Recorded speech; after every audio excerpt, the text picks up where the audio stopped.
Go get some snacks. Perhaps a carbonated soda. Hi everyone and welcome to Priority Holder, and today we'll be playing Green-White Scurry combo in the Timeless format. Now the combo centers around Scurry Oak. It's a tree folk that whenever one or more 1/1 counters are put on it, you get to create a 1/1 green squirrel token. And so it goes infinite with Rosie Cotton, that whenever you create a token, you could put a 1/1 counter on target creature. And so you can make an arbitrarily large Scurry Oak and army of squirrels. So that's like the easy way to do it. Another way to do it is with Scurry Oak and Heliod. Heliod, whenever you gain life, you put a 1/1 counter on something. And so there is a third piece required, and that is Soul Warden. So any way you can assemble those, you can get arbitrarily large amount of squirrels and a huge Scurry Oak that'll hopefully be enough to like swarm the opponent and close them out. So we don't have any like haste enablers, so like we will need like to wait until we can like attack with all of them, but that's the idea. So the rest of the deck is there to support that. So we have some acceleration with Deathrite Shaman, Delighted Halfling, and some protection with Giver Runes, which will either eat removal spell or just protect our combo pieces once upon a time to help find lands or find pieces. And everything can be collected company, so like we can just sort of spin into the combo sometimes, or missing pieces with collected company. So this is really awesome tool, and let's see if we can combo people out. This is a pretty strong opening hand. Like, love to have a turn 1 accelerant like Deathrite Shaman playing against Luris. And we already have, one part of the combo in Scurry Oak, the most important part, plus a collected company. So feeling really great about our opening hand. Just making sure I got the colors all sorted out. Like, the one black source is just in there for possible Deathrite Shaman activations, but, not super necessary to lock that up early, but just in case. Alright, let's see what the opponent has in store. Turn 1 Ocelot Pride. Alright. So there must be some sort of Mardu energy strategy. I'm going to crack Windswept Heath. And going to get Temple Garden here. The reason we want to make sure we have 2 white sources. We're just going to run out the 2 creatures, Soul Warden and Giver Runes. Love to get Giver online to start protecting our stuff, and don't want to just run a Scurry Oak out there and just have it get hit by like Galvanic Discharge or something, or like a Flage. Like, it's just not profitable. Our Unstable Amulet from the opponent, and our 1/2s are walling off their Ocelot Pride right now, so feel pretty good about that. Alright, so they did find an Amped Raptor under their amulet. We found Heliod, so we actually have one of the combos with Heliod, Soul Warden, Scurry Oak. We just got to deploy it all, but it seems like better use of our mana to fire off Collected Company here. Now, the opponent's going to use Amped Raptor. It is a bit of a non-bow with the amulet, though, because it doesn't get its whole like little cascade thing. So they're going to use amulet again. And they have a Bowmasters in there. So they're actually some sort of 4-color energy deck. We're just going to fetch for a forest, activate Deathrite, and see what we can spin into off Collected Company here. Possibly might even hit the combo right here. So we have Rosie Cotton, Recruiter, and a Mana Dork. So decide to hold back on Rosie Cotton. The thing is, like, sequencing is important here. Like, putting Rosie ahead of Scurry Oak, like, you can figure out a way to get the combo going, but it's way better to have Scurry Oak in play first. So going to use Recruiter to grab Rosie right here, and if we drew a land right there, that was just combo time because we would have had enough off our Mana Dorks. Like I said, worried about removal, so I'm not going to just run Scurry Oak out there. So instead, just going to pass. Honestly, could have slammed Heliod actually, so I don't know why I didn't just do that. Opponent is going to Galvanic Discharge, Giver of Runes. Just going to give Soul Warden Pro Black, protect it from Bowmasters, but honestly, like, we don't care that much about that. Honestly, we want our Mana Dorks to survive, so hopefully they do. But it looks like they will, so Bowmasters is coming down, and Bowmasters is going to ding Recruiter the Guard. We're going to gain some life off Soul Warden. And another gain life. And the opponent's going to send in with Raptor. We have so much life, like, we don't care. And as long as our mana dorks survive, it's combo time. And just for due diligence, gonna use Deathrite Shaman right here, but it's honestly not necessary with how we know our deck is and how their deck is. So we're gonna slam Scurry Oak, and I'm gonna move to accelerated speed right here because it just takes a little time to activate all the Deathrite Shamans. Not to mention the combo itself can be sort of tedious, especially because we threw a Soul Warden in there. It's just going to make more triggers. So we just start putting counters on Scurry Oak and we get them. So if you like seeing energy get got, please Franlin Felidar the like button, and we're on to the next one. And the way the combo works is like you just, you know, put the counter on Rosie, or sorry, use Rosie's counter on Scurry Oak, makes a squirrel, triggers Rosie, and you just keep doing that over and over. That's like the simple way to do it. Heliod can also, Heliod plus Soul Warden can make that happen. I'm going to keep the Deathrite on top. With all threes in hand, like having an accelerant, even though it's like a turn late, is still going to be pretty useful. So my opponent's going to crack their fetch. Alright, blue-black Surveil Land, milling a Troll of Khazad-dûn.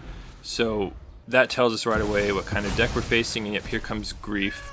Now we'll see if we're actually getting scammed right here. Like we're getting at least one card taken away. Let's see what the opponent takes. And I'm sort of shocked to see them take Heliod. Alright, so here's the not dead after all. So the opponent's going to take another card from us. And let's see what they take this time. And I was shocked to see them take Recruiter, because I mean, they just basically left the combo in our hand. So the opponent's going to reanimate Troll. So no big deal, 10 power on turn 2, and our Deathrite was not active at that moment, so we couldn't grab the Troll. So considering they left both of those in hand for us, I decide I just gotta go for it. And yeah, we gotta lead with Scurry Oak here. If you're gonna play them, you know, sequentially, you want the Scurry Oak in play first. But the opponent didn't seem to know about the combo, so maybe they'll leave the Scurry Oak alone. And I mean, they knew that Heliod was part of something, so they got rid of that in Recruiter. And Harbinger of the Seas, I was not expecting this. So it's like a Magus of the Moon variant. Thankfully, we have Deathrite Shaman though, because that's going to allow us to generate the white mana. Otherwise, we would have lost. So that was really close. Deathrite coming in clutch right here, and this is going to fill up the board so much that the opponent is just going to be toast. Like, we can't kill them this turn, but we're going to make a million creatures that they will not be able to, like, you know, we'll be able to block all their stuff, and yeah, the opponent packs it in. So feels pretty good. We've already beaten Energy and Scam. Let's see how far we can take this. So alright, friendly opponent drops a Llanowar Elves. Could be a number of stuff, could be Elves itself, could be like Stompy or Mono Green or Ponza. So I'm gonna slam a Halfling. Honestly, that was probably not a good choice because, well, it depends. Like, Deathrite is like a finite resource mana dork, but Halfling, like, say we drew another 1-drop, I wouldn't be able to cast them all because Halfling only taps for colorless for our non-legends. So this seems like it'll be okay though. I feel pretty, now that I'm certain that we're playing against Elves, feel really safe running out Scurry Oak and just trying to fish up the next thing. The opponent is really going off right here though, but only sends in one creature. I don't know why. I don't know, maybe they're holding up a Court of Calling for something. So that's the only thing I can think of. Also, I've played Elves before. I'll link that right here because it's a fun one. I'm gonna just slam Recruiter right here, and Soul Warden should really help protect us. Like, they're gonna put a lot of Elves in play, and that's gonna help us just not instantly die. But yeah, just gonna grab Rosie Cotton and see if we can make it happen. Definitely not attack. Have like some chump blocking now and some extra life gain.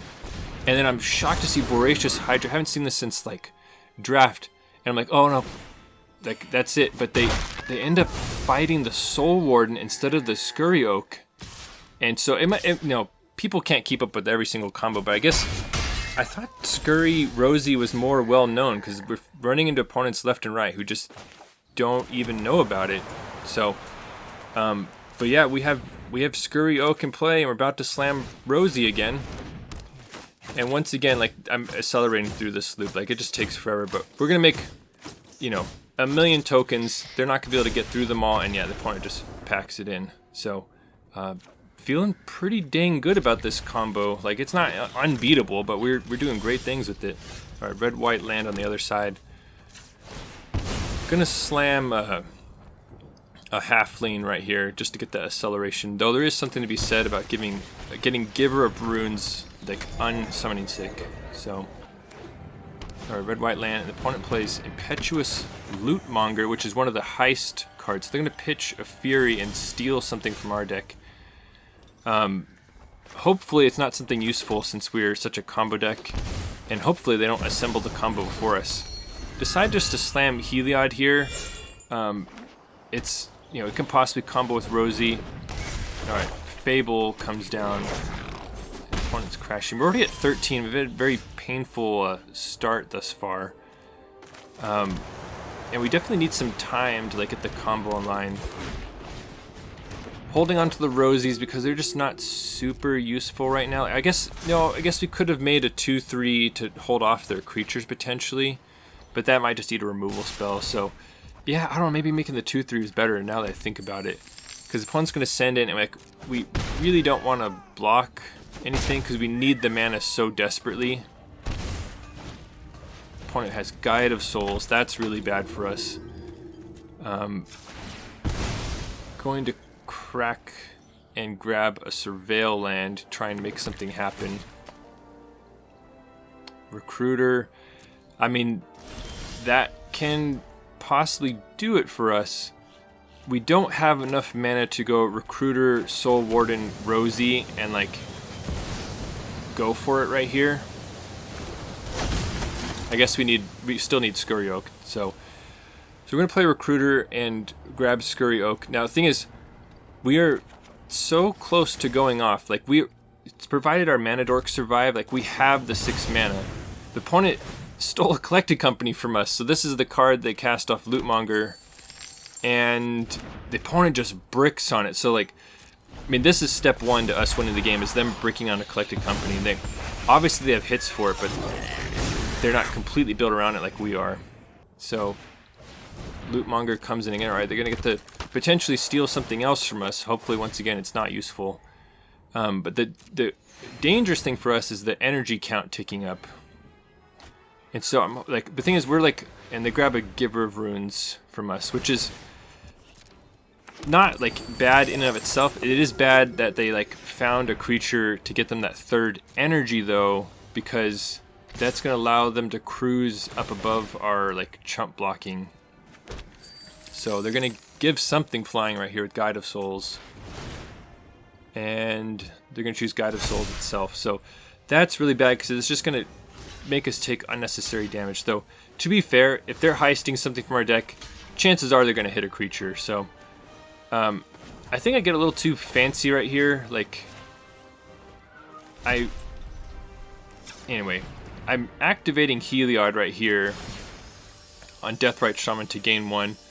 And then going to crack, or then give it pro white, give it runes. You gotta make sure you sequence that correctly, or else you might be in big trouble. Oh, sorry, no, pro red, yeah, not pro white. So it's gonna gain us a life, and then allow us to place a Heliod counter. But honestly, like, I think it would be better just to crack the fetch for basic forest, and then activate Deathrite. I guess that you could have done it post combat to gain 2. Anyway. Just sort of like a weird decision. Might have been able to do that a little differently, but Flage is real bad news because it takes down another one of our creatures. We're just facing like a ton of damage. So here we are. I'm gonna crack for the forest anyway right here. And I mean, we have the combo. Now this is the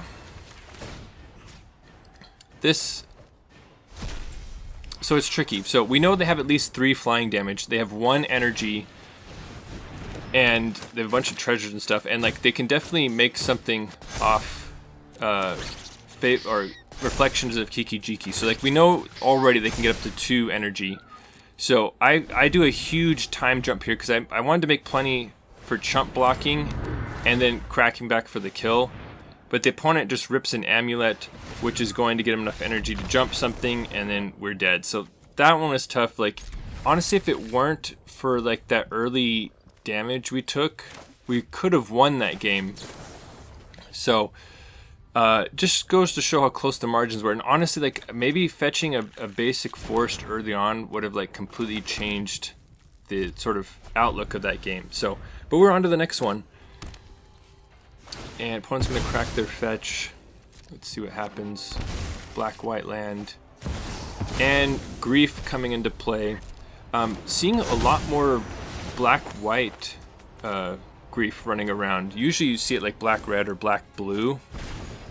And this is bad news. So everyone's hating on Heliod. So this is Ephemerate, which is far worse than an Undying effect for us, because that means we're going to get 3 cards taken away from us. So that's already 2 cards taken away, and we, given the mana values of the stuff in hand, like, Once Upon a Time not doing anything, we can't deploy our stuff before it gets stolen. So yeah, so we're going to bin Once Upon a Time and hope to find something useful. Once again, Deathrite is amazing here. It's an accelerant. It's not going to get got by Grief, and it allows us to do something. So now the nice thing is, if they Ephemerate Grief here, which of course they're going to do it, they won't be attacking us. So like, that is like a trade-off, but usually it's worth it to steal that many cards from the opponent. So they're going to take the other recruiter. So we're left with just Rosie and a Deathrite. Alright, so there's some sort of Mardu scam, and there's an amulet, so they can have some sort of energy sub-theme going on. Gonna crack for Surveil land here. Already got both of ours. Collected Company is an incredibly clutch draw, because that's, gonna get us right back into this game by putting potentially up to 2 creatures into play. So very happy to draw that. Alright, here comes the Unstable Amulet from the opponent. And they're going to get their energy, and they're going to see what they fish up. There's Flage, and there's the 3rd land. Flage is such a strong card. Alright, so the opponent's going to crash in with Grief, and I decide, just might as well collect a company in response. Something good might happen that allows a favorable block on the Grief. So we're going to company in response, and look at that. There's the combo. So we can put both Rosie and Scurry into play. And yeah, gonna accelerate through this, but we can just make an arbitrarily huge army. We're gonna definitely like chump block down the Grief, attack in for lethal. So the opponent is just dead. We're just waiting for them to realize it. So getting through that, and yeah, the opponent packs it in. So always feels good to beat energy and, like, Grief ripping 3 cards from your hand. So moving on to the next one, that first hand was just not really doing it for me. Gonna put back Giver of Runes. It's not like essential for the strategy. Turn 1 land tax, like, I'm like shocked. I haven't seen this opener ever. So excited for what we're in store for. So with Once Upon a Time, like, obviously I'm gonna slam Deathrite, but you want to make sure you do the free cast before you accidentally play something. So I mean, there's Scurry Oak, so like, there's the combo, and like, that's the power of this deck, is between the 4 Once Upon a Times and the 4 Cocos, like, and Recruiter of the Guards, like, we find the 1-2 Rosie Scurry combo so quickly. And honestly, turn 1 land tax, turn 2 Valley Quest Caller is not what I would have expected. I don't know how many cards I would have had to name before I would have named Quest Caller as like their turn 2 play, but it doesn't make sense now, but I promise it'll make sense later on. Alright, Impassioned Orator from the opponent, and yeah, they're just going to crash in with their Rabbit. We're definitely not blocking that.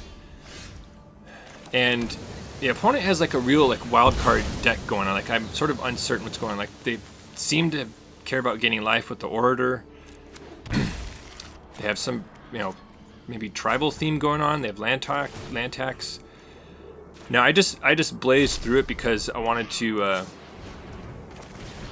play as many spells as possible, but we did play a 3rd land, which is going to turn on land tax for them. So that is worth noting. So the opponent is going to get 3 planes here.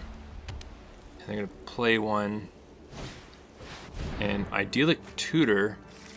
And they go and grab Authority of the Console. So they have some sort of Enchantress thing going on if they're running like that. But Authority of the Console is actually pretty annoying, because that's like our deck's whole thing, is putting a ton of creatures into play, and so it's just gonna gain them tons of life. So I'm time jumping here because I put like 20 tokens into play because I want to be able to just like crash in for lethal. So ending the loop right here, with you know, 20 power Scurry Oak, and definitely going to attack in with these two, leaving up Deathrite activation. So opponent is dead on the following turn if they can't answer everything we have. So land tax is going to fire off for them again. So like they are getting some like major card advantage off that. And the opponent just slams us with the no witnesses. So all these resources we have in place. So I'm going to go ahead and activate Deathrite, you know, just, but that was really tough. Not only did we not kill them, but we lost everything. So that was devastating, and now we got to rebuild, and we know Authority of the Councils is coming down, or Authority of the Consuls, I think, which is going to be very bad news for us. Hallowed Priest. So they seem to be, that's like a life gain payoff for there, and there's Impassioned Orator. Little sequencing misstep. They should have done it the other way around to have a Hallowed Priest trigger, but we're giving them one for free. We play our Scurry Oak, and it gains them life, and it grows their Hallowed Priest. And then Season of the Burrow, nuking two of our things right here.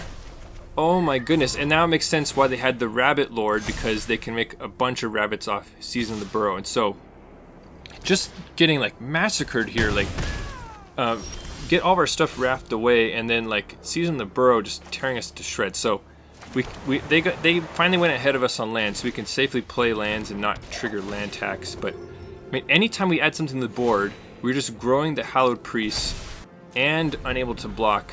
I'm holding up Collected Company right here, Idyllic Tutor, and another Authority of the Consuls. And so the problem here, and I should have Coco'd in response to that. Like, we don't want to gain them more life than we know we're gonna. Anyway, I wanted to like let them attack first. I'm like, oh, maybe I'll combo off right here and like kill their stuff. But honestly, we can't kill their Hallowed Priest by like blocking, because it's going to grow faster than we can make squirrels. So we're getting Rosie and a Deathrite Shaman here, and honestly, because our creatures came into play tap, like that was just a misplay. I should have done it in response with the other authority on the stack. So we're just gonna like unnecessarily boost their creature and take a bunch of damage here. So that was just like a dumb move by me. Now playing a land here, not triggering land tax yet. I'm gonna play Recruiter, gain them some life, grow their Hallowed Priest. I'm gonna speed through all these triggers because it can take a while. So I mean, we're gonna do what we came to do. We're gonna grab Scurry Oak, but like it just doesn't feel great. So this, once again, the sequencing is reversed, so we're not going to combo right here. We have to find a different way to kick it off, either creating a token or placing a counter on Scurry Oak to get it going. But it's I'm really struggling at this point to figure out like what to do against them, and then makeshift binding. I'm like, oh my goodness. So they attempt to target Scurry, and thankfully we have Giver Runes up, so we can give it Pro White and save the Scurry. And that's the problem with playing him like onto the board, because you expose them to removal. So another Idyllic Tutor, and they're going to grab a Banishing Light. And so here they're crashing in for potentially lethal right here. And I mean, it's a free. So this is the tough part. Free block on the Orator if we wanted, but we would have taken a ton of damage. So wasn't comfortable going that low, so ended up just chumping it, because I wanted to keep Rosie in play just to like possibly set up the combo. But Hardcast Once Upon a Time here is going to find us a new copy of Rosie Cotton, and that's going to allow us to kick off the combo. But once again, opponent's going to gain 2 life for every squirrel, and they're going to get 2 counters on their priest for every squirrel, and everything comes into play tap. So I knew I wanted to grow the Scurry Oak to some size, but like you could see now they're at 55 life, and I ended up making a 13 squirrel, so we have like a 15 Scurry. They attempt to Banishing Light again, so this is one of those how many times have to teach you this lesson, old man. But the opponent might have been counting on that, and they end up Banishing Lighting another creature afterwards. So they got us to use our Pro White, and they grabbed something else. So Soul Warden plus all their... Anyway, things are starting to get wild here. They have a 42-42 on board. We have like a ton of creatures. We can't really do anything. I don't know, maybe I should have made like 50 squirrels and just kept sending them all in. Yeah, I guess just chump attacking them in over and over to like eventually kill them. But the thing is, like, making 50 squirrels would have gained them 100 life. You know, so, but I guess that probably what was necessary. So maybe I was too small in my scope right here. But anyway, as we navigate this very interesting matchup, let me know in the comments what's your favorite combo. So the opponent, we're seeing, so they have like a very control-y life gain thing going on, and they're going to use Warren War Leader, and you can see it's just like a festival of triggers right here between our Soul Warden and their stuff. And now they're going to get attack triggers off those, and they're going to put creatures in play, or they can boost them. Another powerhouse in Bloomborough Limited is Warren War Leader. Man, that card is cracked. So, going to block in this manner. They probably shouldn't have sent in with the Orator. We just get to eat that with our Scurry Oak. But I mean, like, with War Leader out, like, that's actually going to chew through our army of chump blockers pretty quick. So I'm going to fire off Collected Company here. Yes, like, that's going to gain them a bunch of life. And it's going to gain us some life. But it's important to get another Giver of Runes into play, because at this point, I think that's how we can actually kill them. And that was like plan all along, is to give Scurry Oak pro-white and crash in 15 points at a time until they're dead, and just chump block them into oblivion. So giving it lifelink and then protection from white, we're going to send the Scurry Oak in. They cannot block it, and we take, you know, give them some damage. And we can't place more counters on the Scurry Oak now that it has pro white. So I'm going to start rebuilding another strong thing. And the opponent has another Season of the Burrow. I'm going to take away our pro white and our Soul Warden. Just a devastating blow. So I'm going to start using time jumps, because if you can believe it, this match took nearly 40 minutes. The opponent's going to crash in, and this is important because it's going to kill the seasoned, or the Warren War Leader right here. So that's off the board. We lose a ton of stuff. We are gaining life whenever we can with Heliod. There is eerie silence right now because of, you know, long recordings. The audio integrity disappears for some reason. Here's Authority of the Consuls number 3. We fire off Coco, find another Giver of Runes and a Recruiter, which is allow us to like grab a silver bullet, but we just gain them like a ton of life in the meantime. Now I grabbed Soul Warden here because that can allow us to like really go off with Heliod, and what I'm doing here is another huge time jump into the future, showing what's going on. So I've been steadily growing another creature. So you can see our squirrel token is now a 6/6, and trying to, and the opponent's cracking back. And so this is part of the reason we were able to keep growing our creatures, is on the defensive. We're activating Heliod to gain lifelink, and then jumping ahead again. This is like the first time I was able to like take a big chunk out of their life total. So the opponent was attacking us, but finally we're able to like muster up enough power. And so this right here is finally the killing blow. And so able to get 2 large creatures pro white. So that's 29 unblockable damage.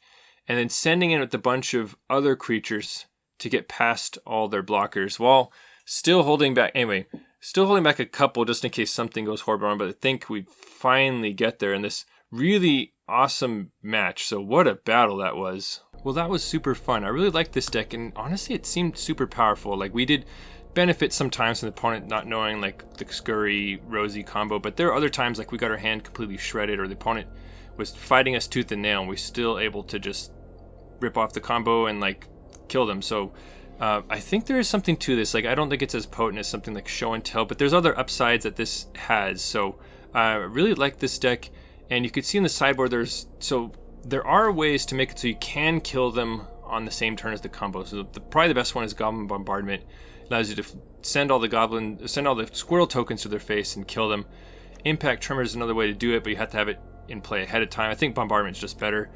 Fauna Shaman is like another way to sort of look for the combo, but just sort of slower and clunkier. Like Recruiter of the Guard is just straight up better. If you want to stick with the Collected Company theme, you can use like Molten Gatekeeper as a way to sort of like insta-kill them with the combo, but you could see like it wasn't always super necessary. Like a lot of opponents were just sort of dead, especially like aggro and mid-range creature strategies. Like, you know, there's not a lot of rafts running around in Timeless unless you're fighting control. So Witty Roastmaster is another one that can possibly kill them. And another one to consider is Solitude, because we have a lot of like, you know, cards that you can pitch to it and like might help shore up some matchups. Doesn't really work with Collected Company though, so like anyway, that's just another thing to consider. But yeah, it's a fun deck. Thanks for watching the video. I hope you enjoyed it, and if you want to see even more nonsense, please consider subscribing. And if you're already subscribed, thank you for your support. Your engagement with the channel helps me know what the people want. Thank you.